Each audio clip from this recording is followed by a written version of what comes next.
Good afternoon, just barely. I'm Bill Brubaker. I'm the Dean of the University of Alabama School of Law, and it is my pleasure to welcome you to our Constitution Day celebration. Some of you may know that Constitution Day is actually September 17th, and today is September 18th, so we are one day late. But as our distinguished speaker might even say himself, although there are some dates and deadlines in our Constitution, its enduring principles are not bound by the calendar. So we're proceeding anyway. That just didn't land at all, did it? Oh well. Before I introduce Judge Bill Pryor, we have a number of distinguished guests with us this afternoon that I want to recognize.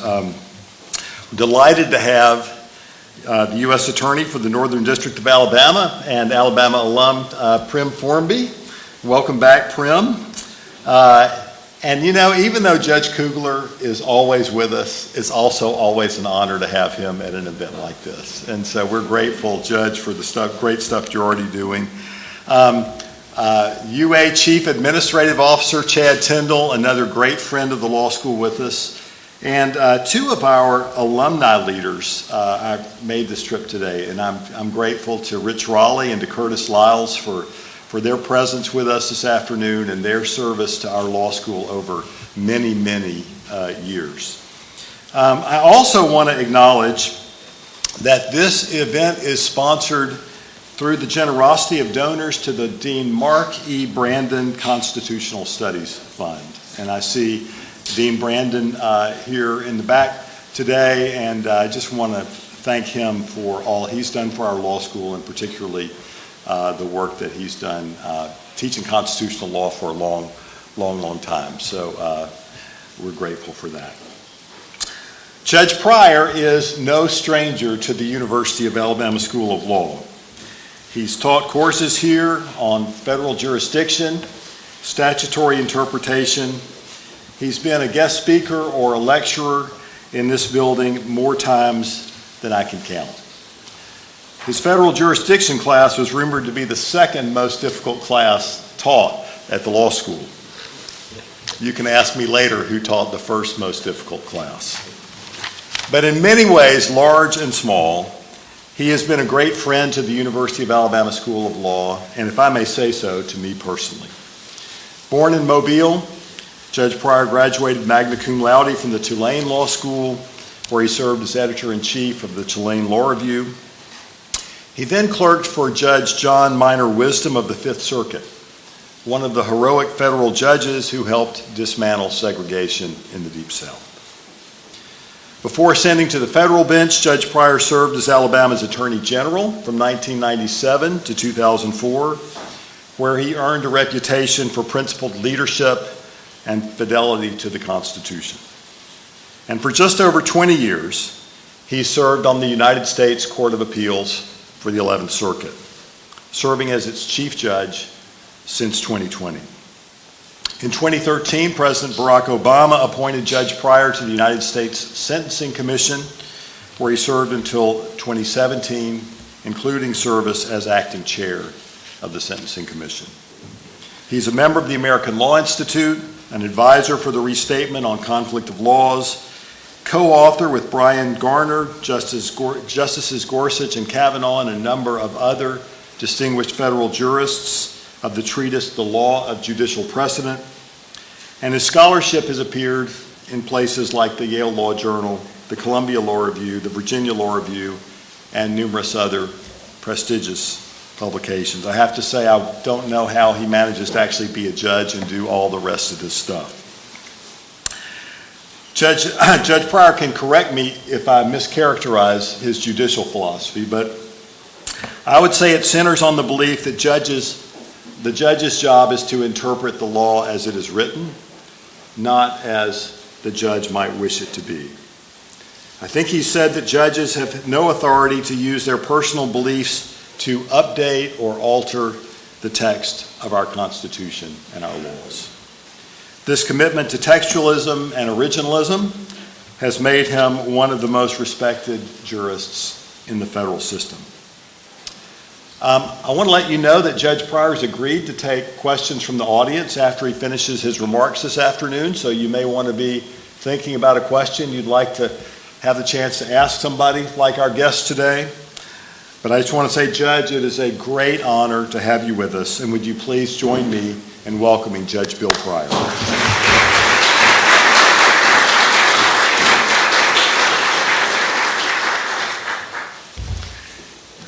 Thank you, Dean Brubaker. It's great to be with you. You are a great friend, and I'm so pleased that you're the dean of this law school. I want to say how honored I am to have my friend Dean Mark Brandon also with us today.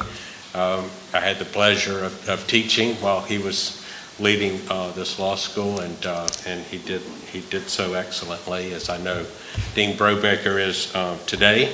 I'm very pleased that my former colleague from the Northern District of Alabama, Judge Scott Kugler, is with us, and one of my favorite former law clerks, Prim Escalona. She's upset with me because I didn't identify her as my favorite former law clerk. She'll tell you that she is my favorite former law clerk. Pardon me? And that's right. She was also my student here. Not only did she graduate first in her class, but she made the best paper in my federal jurisdiction class, which was no small feat, particularly with the competition she had that year. One of whom went on to be one of my law clerks.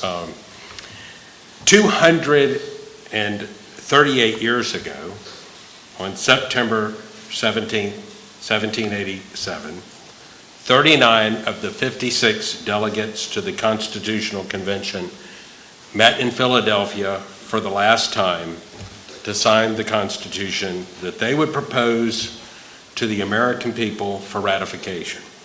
When adopted, that Constitution became, in its words, the supreme law of the land. It is fitting that we celebrate Constitution Day at a law school with an assembly of judges, lawyers, law professors, and law students. You could say that the Constitutional Convention served as a lawyer's revolution.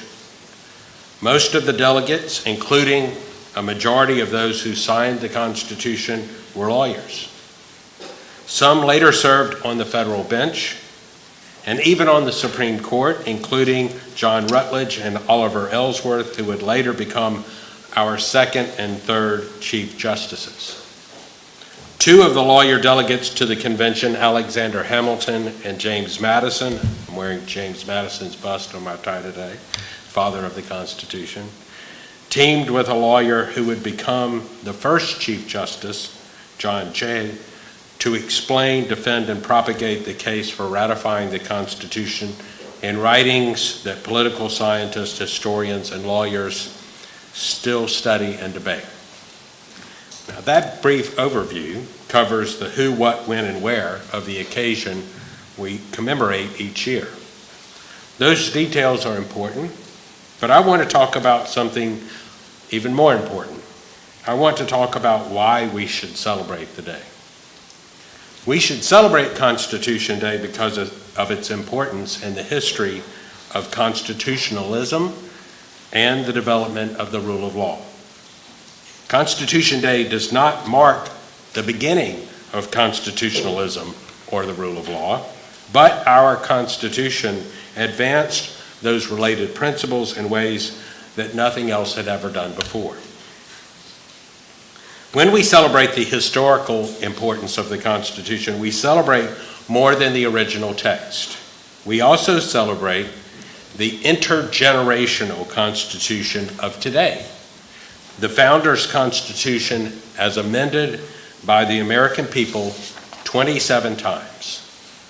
We celebrate the Constitution that secures the liberties guaranteed in the Bill of Rights. We celebrate the Constitution that preserves the separate sovereignty of the states. We celebrate the Constitution that abolished slavery and established national citizenship for all born here. We celebrate the Constitution that abolished the poll tax. We celebrate the Constitution that prohibits denials of the right to vote on account of race and sex, and denials on account of age for any citizen 18 or older. We celebrate the Constitution that enables Americans to enjoy its enduring benefits and, when necessary, to correct its fundamental flaws. When we celebrate the historical importance of the Constitution, we also celebrate how we have liquidated its meaning through custom and experience. Some call the Constitution a living document, but it is not an organism that consumes nourishment or reproduces. It is instead organic because it serves as the foundation for our government, and it is living only insofar as it must be settled through practice and experience and changed through amendment by a process that it defines. For example, the Constitution does not expressly mention the power of judicial review, but the founding generation understood long before Marbury versus Madison and other precedents liquidated the practice that the Constitution would serve as the supreme law for all branches of government, and that the judiciary, no less than the executive and legislative branches, would have to interpret and apply it in matters within its jurisdiction. Nevertheless, we should not pretend that the history of constitutionalism started in 1787. Constitutionalism is an ancient project that started in Greece and Rome as philosophers first thought about how to prevent arbitrary rule. The ancients understood that a king could be benevolent or a tyrant. An aristocracy could be noble or an could be just or just a mob. The Romans contributed ideas of popular sovereignty and of higher or natural law. St. Thomas Aquinas taught that a mixed government was the best form to prevent tyranny, and that any human law that violated the natural law was no law at all. And the English contributed the idea of the supremacy of law administered by a mix of kings, a king, lords, and commoners, with Parliament supreme in its exposition of their unwritten Constitution. On Constitution Day, we celebrate how Americans fundamentally changed the project of constitutionalism. Americans broke with the British tradition by reducing our Constitution to writing, but the federal Constitution was not the first written.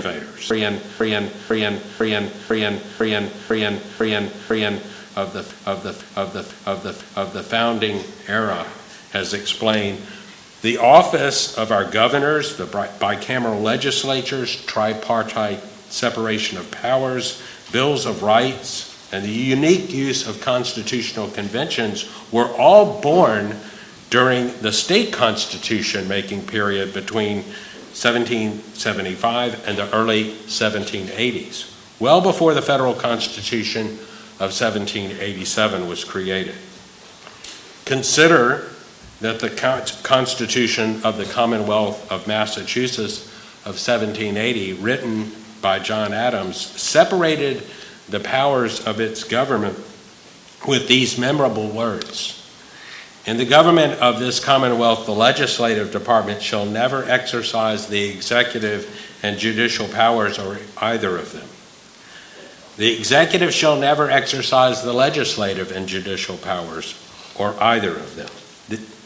And the judicial shall never exercise the legislative and executive powers, or either of them, to the end that it may be a government of laws and not of men."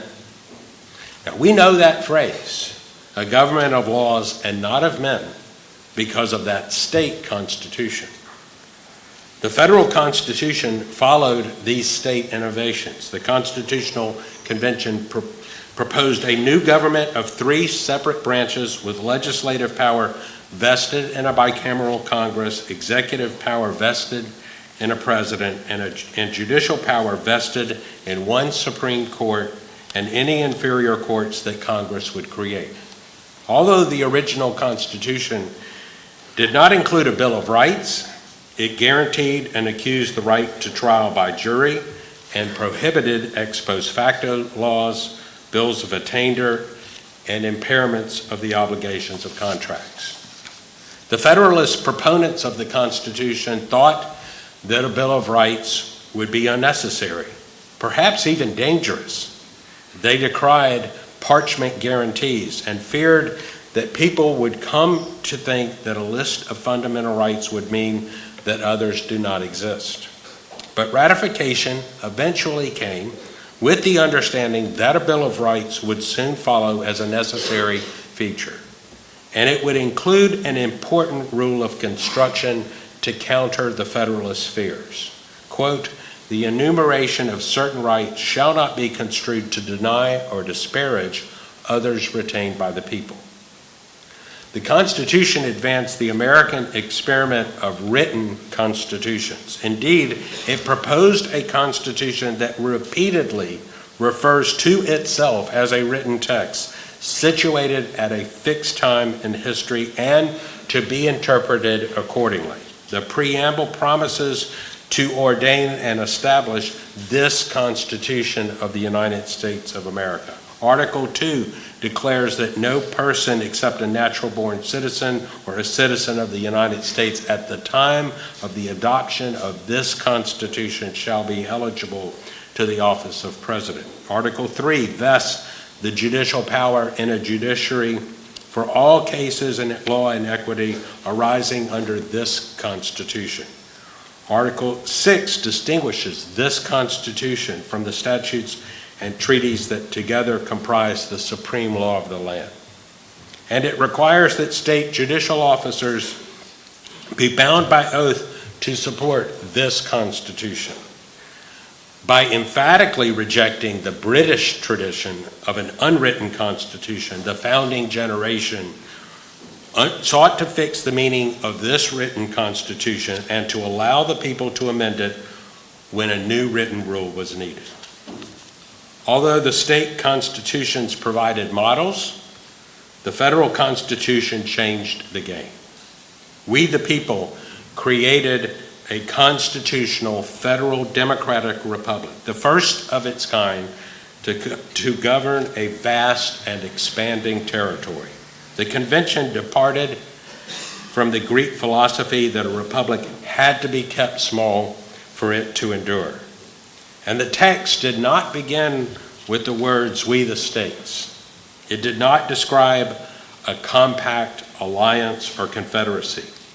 To be sure, it was ratified state by state, but the people directly elected the delegates to the state ratifying conventions, and they did so to form a union. Professor Akil Amar has explained that Gouverneur Morris, draftsman of the Constitution, might have borrowed language from the act that united the kingdoms of England and Scotland, quote, rendering the union of the two kingdoms more entire and complete, end quote, blended with the language from Queen Anne's letter to the Scottish Parliament, which referred to, quote, an entire and perfect union. What began with the Declaration of Independence on July 4, 1776, on behalf of the unanimous and United States of America, would become, quote, a more perfect union. And that union secured the foundation for our nation when its future was in doubt. Unlike anything before it, this union would be federal, a compound republic with a federal sovereign and separate state sovereigns. The founders, as the Supreme Court later described it, split the atom of sovereignty. In Federalist 51, James Madison explained, if men were angels, no government would be necessary. If angels were to govern men, neither external nor internal controls on government would be necessary. He described the challenge of constitutionalism this way: in framing a government which is to be administered by men over men, The great difficulty lies in this: you must first enable the government to control the governed, and in the next place, oblige it to control itself. This Constitution of 1787 offered, in Madison's words, a double security for the rights of the people. Horizontally, through separated powers, and vertically, through federalism, the different governments will control each other at the same time that each will be controlled by itself. This sound structure of separated powers and federalism would ensure that the Bill of Rights would not become a parchment guarantee. Because the Republic is federal, the Constitution enumerates its powers. Unlike the states, the federal Republic lacks the general police power to protect the health, safety, and morals of the citizens. State constitutions, by their nature, are longer texts that deny powers that general governments would otherwise have. The federal republic, in contrast, has only those powers expressly granted by the Constitution. Article 1 vests only the legislative power, quote, herein granted. Article 2 defines the powers of the president. Article 3, Section 2 defines the limited jurisdiction of the courts. And the last provision of the Bill of Rights drives the point home that the powers not delegated to the United States by the Constitution nor prohibited by it to the states are reserved to the states, respectively, or to the people.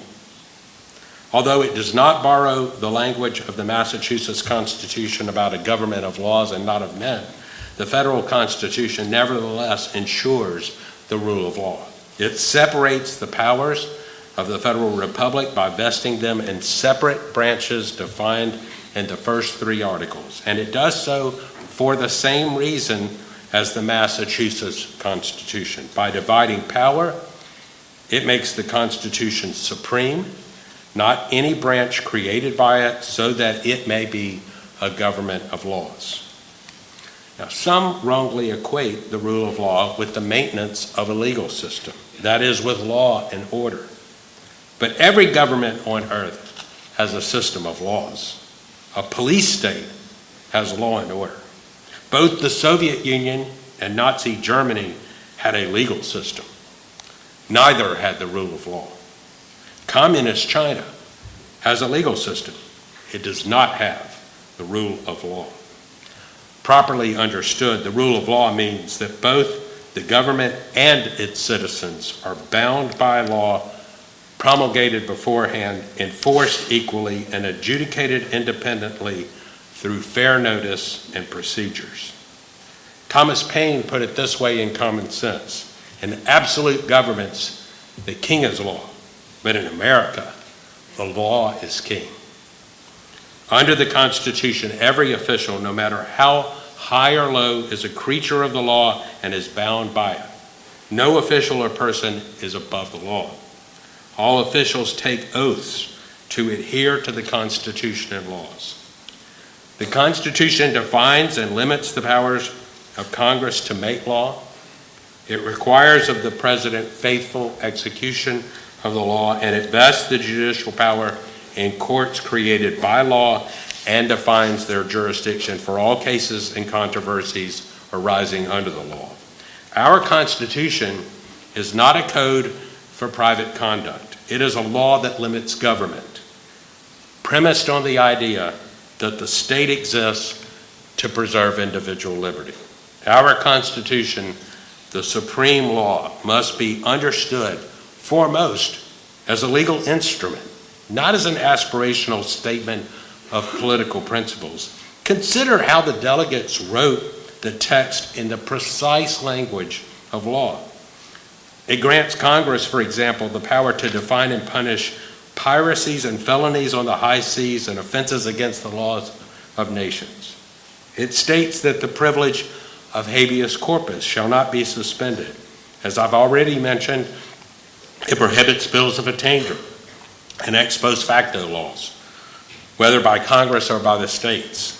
It extends the judicial power to all cases in law and equity arising under federal law, and to all cases of admiralty and maritime jurisdiction. It defines the original and appellate jurisdictions of the Supreme Court. It preserves trial by jury for crimes. It addresses treason, impeachments for high crimes and misdemeanors, and extraditions. The 1787 Constitution entitles the citizens of each state the privileges and immunities of citizens of other states. The Bill of Rights adds more, with guarantees of warrants based only on probable cause, indictment by grand jury, due process of law, just compensation for takings of property, speedy trial, the right to confront witnesses and to compulsory process for them, the assistance of counsel and trial by jury in suits at common law. It prohibits double jeopardy, excessive bail and fines, and cruel and unusual punishments. The 14th Amendment defines national citizenship and prohibits abridgments of the privileges and immunities of that citizenship. It prohibits state deprivations of due process of law and of equal protection of laws. All this technical language and more can be understood only by reference to law, both the common law and the law of nations. When we celebrate Constitution Day, we celebrate its guarantee of civil liberties and protections of voting rights. But we must remain vigilant. The freedom of speech and of the press and of the free exercise of religion are not popular everywhere or with all Americans. We remain exceptional in our protection of these basic rights. The rule of law is not always popular, nor is judicial independence. Treating all people equally, regardless of race or sex, remains controversial. The Constitution protects private property and freedom of contract and prohibits state barriers to commerce so well and successfully that it has made us the most prosperous nation on earth, yet our continued prosperity is not guaranteed. We celebrate Constitution Day because this experiment in constitutionalism and the rule of law worked and continues to work. It enabled Americans to broaden the definition of citizenship and to extend its protections to all born here and to all who came here to be naturalized. Its lone provision that regulates private conduct, the 13th Amendment, abolished the original sin of slavery after our bloody Civil War. Our Constitution later inspired other countries around the world to adopt written constitutions, to separate their government powers with checks and balances, and to protect fundamental human rights. We celebrate Constitution Day because the work of constitutionalism and the rule of law continues. It is never finished. What has worked so far will not work tomorrow if we do not understand its history and lessons. We should not deceive ourselves by presuming that history will always lead to justice. Our Constitution remains an experiment in law based on the founding principle that we are created equal and endowed by our Creator with inalienable rights. We must renew our commitment to that founding principle and work to maintain a government based on the rule of law. May God save the United States and its Constitution. Thank you.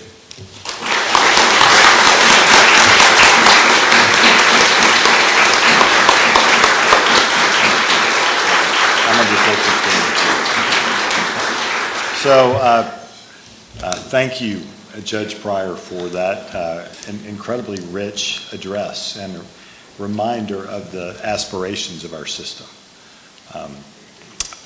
As I mentioned before, Judge Pryor has generously agreed to take questions from the audience.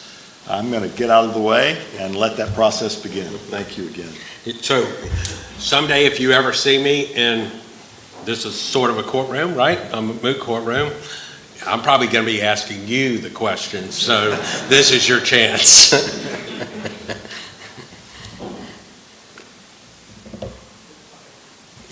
sir.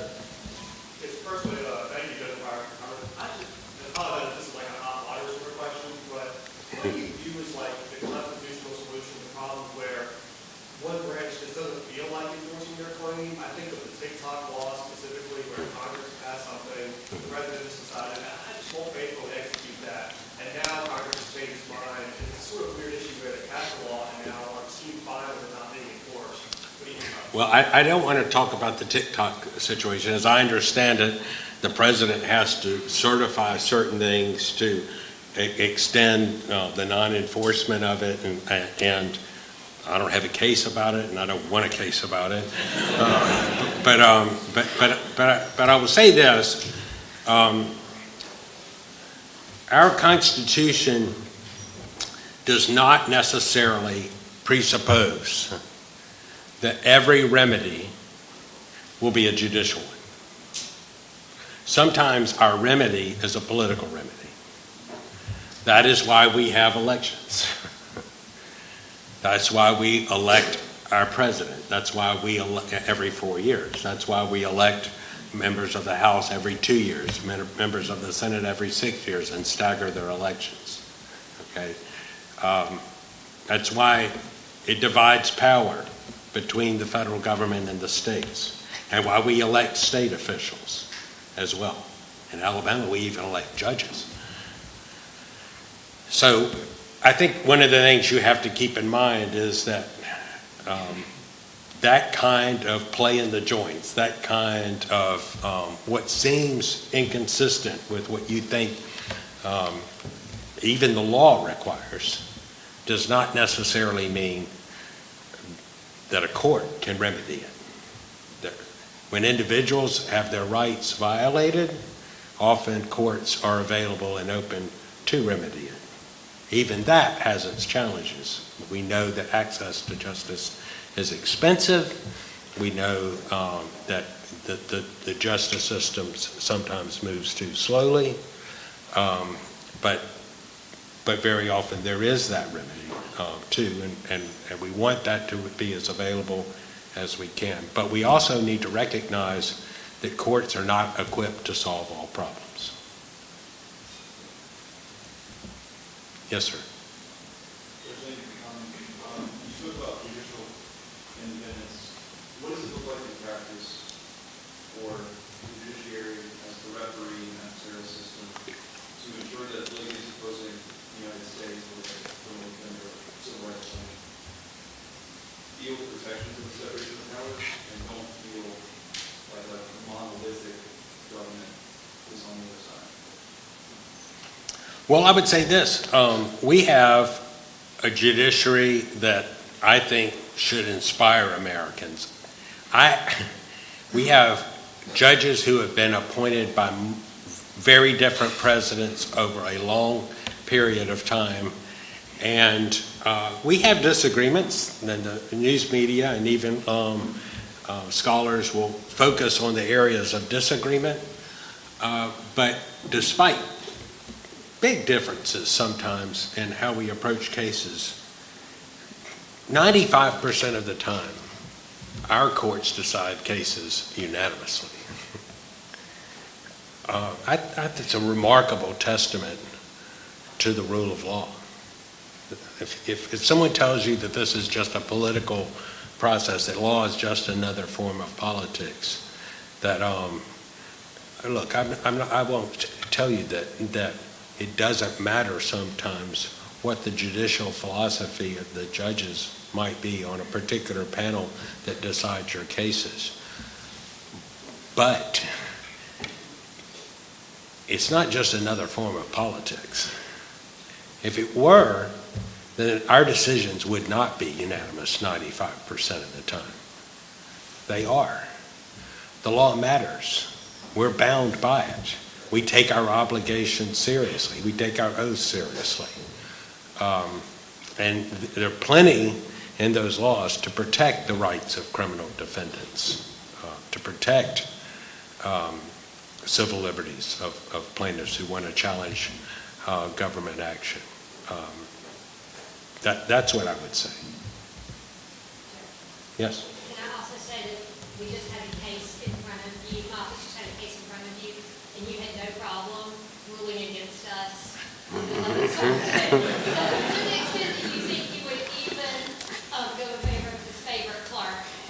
That was her way of saying she's my favorite clerk.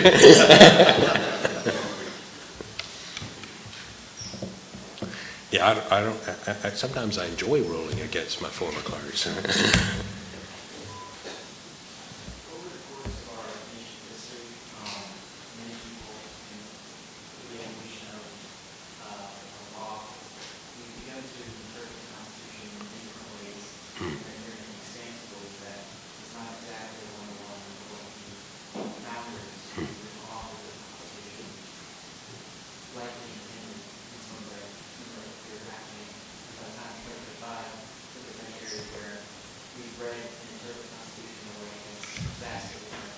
And I just want to know your thoughts on that, this pushing pull between should we always read the Constitution entirely what our founding intended, or is there an element of we should expand that to the times, and if so, how that may take a step? Okay, so as I mentioned, the meaning of the Constitution has been settled through custom and experience. It's been liquidated through practice. That was expected from the beginning. It was understood by the founding generation. They wrote about this. They expected that there would be reasonable disagreement about how to interpret the text, and there were fierce disagreements. You think back about the establishment of a national bank. There was a big disagreement within the cabinet, Washington's cabinet, about that, with basically opposing briefs from, I guess, Alexander Hamilton and Madison or Jefferson, I guess, about how to do that. You go back and you read these and you see they're making arguments about how to understand the text. I would say there are examples where I think the Supreme Court maybe has gotten it wrong and where they have interpreted the text in a way that is far different from the meaning that it was ascribed to it or understood by the generation that adopted by it. But I think in the main, if you read a lot of constitutional law, a lot of decisions of the Supreme Court, whether you agree with how they decided the case or not, they often refer to what the founding principle was, what the founding understanding was, what the original understanding was, how we have settled its meaning through practice and experience. And so I think that can be actually overblown, but we have a process for constitutional evolution, and it's provided by the Constitution itself, and that's to amend it. It's a difficult process, and there's an argument about whether it's too difficult, whether we don't amend it enough. We want it to be somewhat difficult because we don't want the mob to forget about the guarantees of the Bill of Rights or the importance of the Bill of Rights. But my argument for why the original meaning really matters is what I think is the premise of our Constitution, which is popular sovereignty. We don't have the divine right of kings. We, the people, the first three words of the Constitution are the rulers. And so the Constitution that we have adopted, that we have carried forward from generation to generation, is what matters because it is our Constitution. And when we say that a select body, an aristocratic body sometimes, a body that is not representative, can substitute its view for what the people have adopted as the rule, we're giving up some of our popular sovereignty in a way that I think most Americans really don't want to do.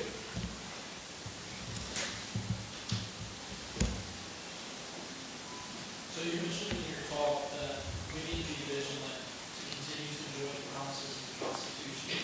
So what today do you see as the biggest threat to constitutionalism? Do we need to guard against? I think the lack of civic knowledge is appalling. Opinion polls about what various generations of Americans know about our government and how it works are scary. I think one of the things all of you can do about it is, look, you come to a great law school to be trained as lawyers. Hopefully you're going to have prosperity and success in the practice of law, but that shouldn't be the end all or be all. You have other roles that you can play, increasing civic knowledge of our government and how it works, running for public office, whether it's the legislature or Congress or the county commission or whatever it may be, serving in bar associations, serving in other public offices as prosecutors, as defenders. There's so many things, judges. There's so many things that you can do to contribute to this. But the number of people who will tell you that they don't know just even basic things about our government is it's frightening. And it's because of the success of our Constitution. It's because of the success of the prosperity that we've created, the peace that we have created for our country, that it seems rational that I don't need to know about this. I'm much more interested in, Taylor Swift. There's nothing wrong with being entertained by Taylor Swift or something even really important like the Alabama Crimson Tide. But we've got to keep things in proper perspective.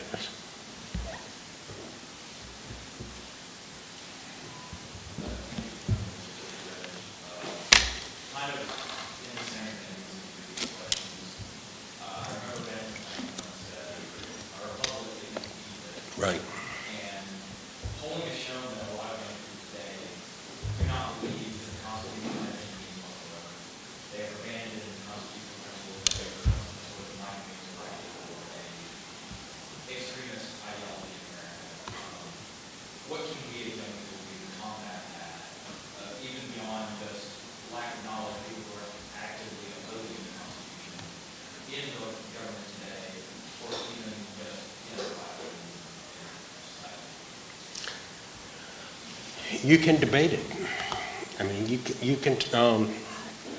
When I say the education, look, I didn't know this Charlie Kirk. I've been out of politics a long time, but the assassination of that young man recently was appalling, horrific.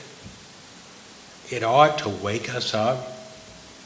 I mean, I was very young when Dr. King and when Bobby Kennedy were killed. I remember my parents' reaction to that. I was 6 that year. We've had political violence before in very turbulent periods of our history. Riots, lynchings. We've been through tough times before. I hope that incidence of political violence proves to be an isolated one and one that wakes us up. One thing I do know about him, I'm not here to endorse what his ideas were or to condemn them, but what I understand of what he would do is he would go onto campuses and debate people. That's something we should celebrate. That's how we resolve our differences. The alternative is someone shoots you. That's how we settle our disputes. That's not the answer. Yes.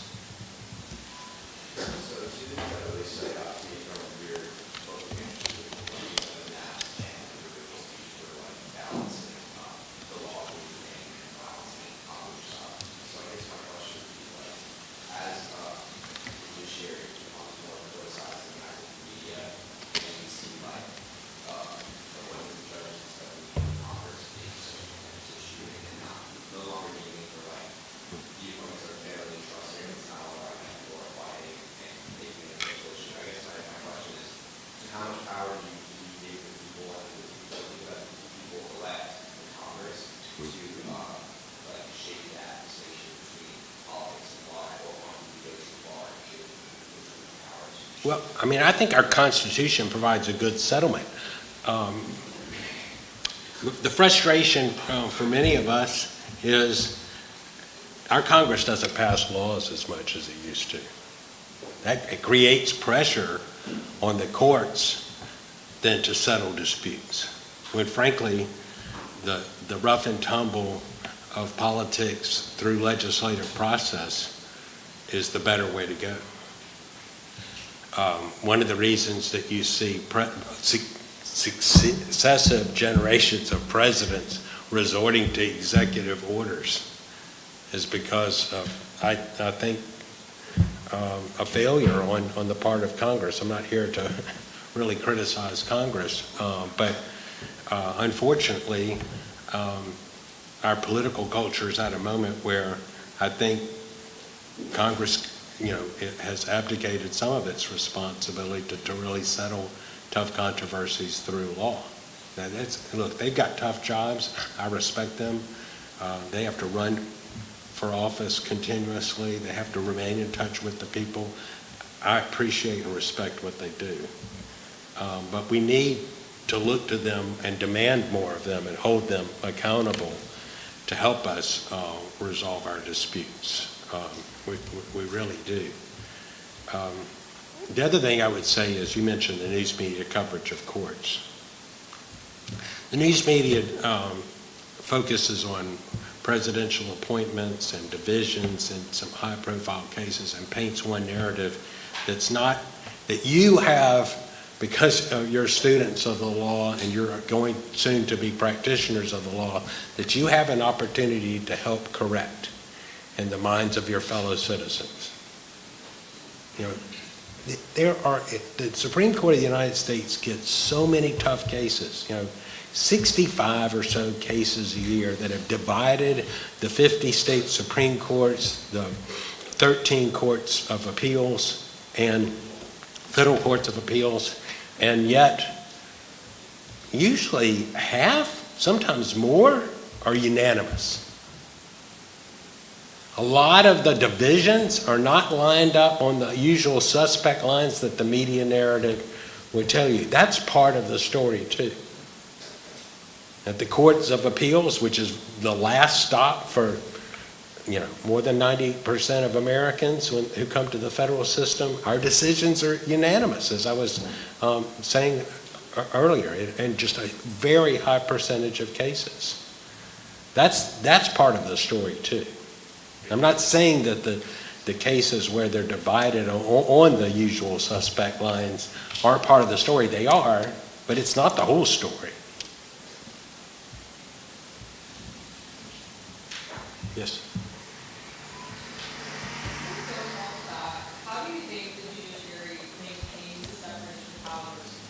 In states where a lot of times you go to the judiciary because the legislative branch has Well, sometimes we have to avoid the temptation of trying to solve the problem ourselves. I think that in a large respect, I think that our current court is engaged in a project to restore some balance to that and to let everyone know who really is accountable. And there are some problems we cannot remedy. I was debating with some of my buddies from college this morning about the decision of the Supreme Court in the Missouri case involving the social media law. And he was saying, well, the Supreme Court has ruled that the government can censor your speech, or the government can nudge others to censor your speech. And I said, in fact, the Supreme Court did not rule that. That is false. What the Supreme Court ruled was that a very poorly designed lawsuit was such that the plaintiffs lacked standing to complain and seek the remedy that they wanted. That's what they ruled. Now, there were a couple of dissents in that case. Some of them are friends of mine, but I think the majority got it right. We can't remedy every problem, and one of the things to explain to your fellow citizen is if we said we can remedy problems that we really can't, imagine the frustration then of the people when we say that their rights were violated, but we can't do anything about it, even though we have pretended we have done something about it. If we're going to have a remedy, it better be a meaningful one. It really better do something. And I think the court saw in that case, wisely saw, this is not something we can do about it. That, there were arguments made that the distribution of the morning after pill violated the law. And pro-life doctors sued the Food and Drug Administration about that. They were complaining, though, about other doctors prescribing this pill to other patients. And the Supreme Court unanimously ruled they didn't have standing to complain about that. That was not their problem. I think correctly. Sometimes we have to recognize that there are issues that don't belong in court, Yes, sir. Thanks so much for being here, guys. So, I'm curious your thoughts on the key thinker about our reports about the role of orders on the court's emergency doctrine. Are those findings on the lower courts, the lower courts, how do you deal with that if there's actually no dispute? Well, that's a tough question. And the reason it's tough is because, all right, all courts, let me first say this. There's some narrative these days in the political culture especially, that that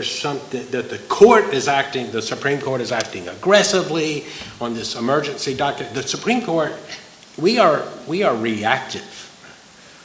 We are not proactive. Whatever the court's doing, it's doing in reaction to what is being brought to it. It has an emergency docket. All courts do. We have an emergency docket. And so if there are more emergency orders or a busier emergency docket, it's because lawyers are filing emergency motions, okay? And the court has to resolve it. Now, at the Court of Appeals, when we have an emergency motion, it may involve the death penalty or the removal of an alien, a deportation situation, child kidnapping, the kinds of situations you would think might be an emergency, need some kind of a preliminary review. And typically, all we're doing is we're entering an interim order. We're preserving the status quo. We're just keeping things in place until we have time to really settle it and study it and get it right and do our best to resolve whatever the controversy is. And we typically do that in a very summary fashion, sometimes in just one line. We grant the motion for stay of removal, period. The government knows they cannot deport the alien based on that ruling. It's not the final settlement. It's not precedential. It's not going to govern anybody else. It's just going to govern the parties. The criticism that the Supreme Court's been receiving is it isn't transparent when it deals with these, that it doesn't say enough. So the court starts saying more. Recently, they say, well, there's something to that.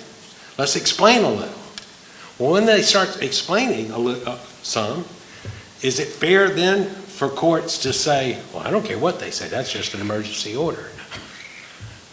That's the problem. And sometimes the court has said enough, and a majority of the court has said enough to where you ought to know not to act in a way that's inconsistent with what the Supreme Court has said about something very similar to what is right before you right now. That's a developing area. The reason it's developing, I think, is because of how the court is responding to the criticism. I understand the difficulty that judges have about how to treat those, whether to treat those as precedent or not. But the more explanation the court gives in response to the criticism, you're not explaining this, the more attention that we need to pay to what they say.